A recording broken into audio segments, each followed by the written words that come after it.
మద్యానికి ఆశపడి 5 సంవత్సరాల జీవితం తాకట్టు పెట్టుకుంటున్నాం.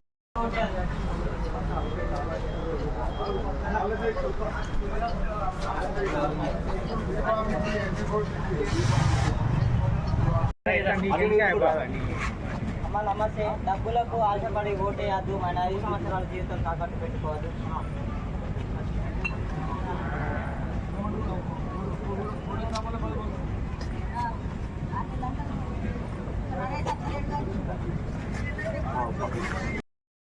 ఓటేయద్దు, 5 సంవత్సరాల జీవితం తాకట్టు పెట్టుకోవద్దు.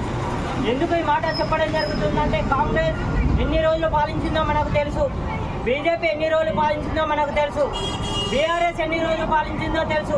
ఇక్కడ ఉన్నటువంటి నాయకులు మన పిల్లల కోసం కానీ, మన ప్రజల కోసం కానీ, మన ప్రాంత అభివృద్ధి కోసం కానీ ఎవరు కూడా ఆలోచించలేదు.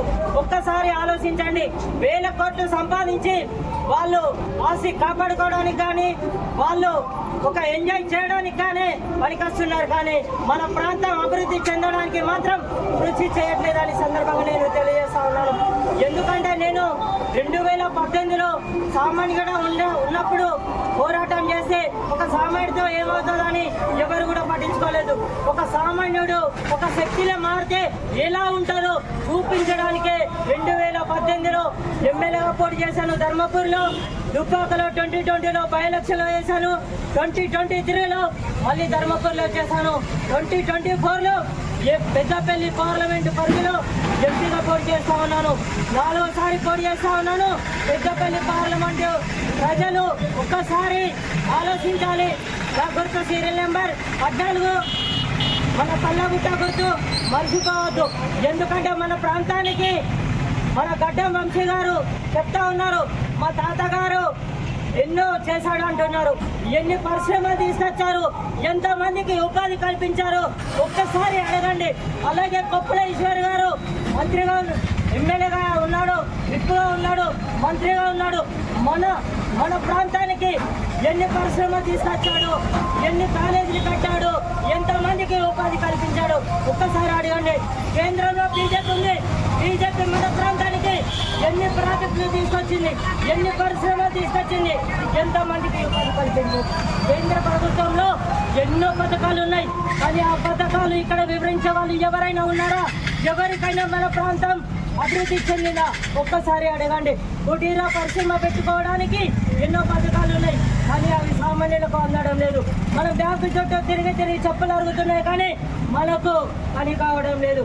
ఒక్కసారి ఆలోచించండి. సామాన్యుడు గెలిస్తే సామాన్యుడి సమస్యలు పరిష్కారం అవుతాయి. డబ్బున్న వాళ్ళు గెలిస్తే వాళ్ళు కారులో తిరుగుతారు.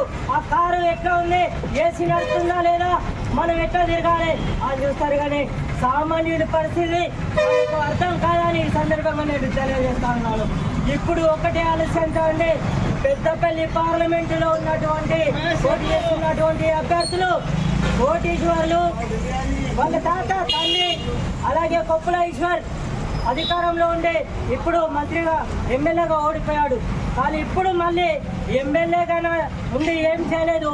ఇప్పుడు ఎంపీగా గెలిచి ఏం చేస్తాడని అడుగుతా ఉన్నాను. గడ్డం బాబు ఏమంటున్నాడంటే, నేను గెలిచిన తర్వాత చేస్తా అంటుండు. ఇన్ని రోజులు కాంగ్రెస్ ఉంది కదా, కాంగ్రెస్ ఎవరికి ఏం చేసింది సామాన్యులకు? సామాన్యులు ఇంతవరకు కూడా ఊట గడవని పరిస్థితుంది. ఇల్లు లేదు, ఉపాధి లేదు, ఏమీ లేదు. ఒక్కసారి ఆలోచించండి. ఇప్పుడు ఇంతకుముందు ఇచ్చినటువంటి హామీలు మర్చిపోయినారు, మళ్ళా కొత్త హామీలు ముందుకు తెస్తున్నారు. ఇలాంటి వారిని ఈ ఎంపీ ఎలక్షన్లో బుద్ధి చెప్పాలని సందర్భంగా నేను తెలియజేస్తా ఉన్నాను. ఈరోజు వినూతనంగా అయ్యాని బాంచను కాళ్ళు మొక్కుతా, డబ్బుకు మద్యానికి ఆశపడి ఓటేయద్దు, మన 5 సంవత్సరాల జీవితం తాకట్టు పెట్టుకోవద్దని ఈరోజు ధర్మపురి పట్టణంలో కార్యక్రమం చేయడం జరిగింది. కాబట్టి పెద్దపల్లి పార్లమెంటులో ఉన్నటువంటి ప్రజలు ప్రతి ఒక్కరూ ఆలోచించాలి. యువకులు, నిరుద్యోగ యువత, రైతులు అయితే మన బీటలో ప్రవేశి చూస్తూ ఉన్నారు. బట్లు చూపడం లేదు, నిరుద్యోగ యువతకి ఉపాధి లేదు, ఎంతో మంది చనిపోయారు ఉపాధి లేక.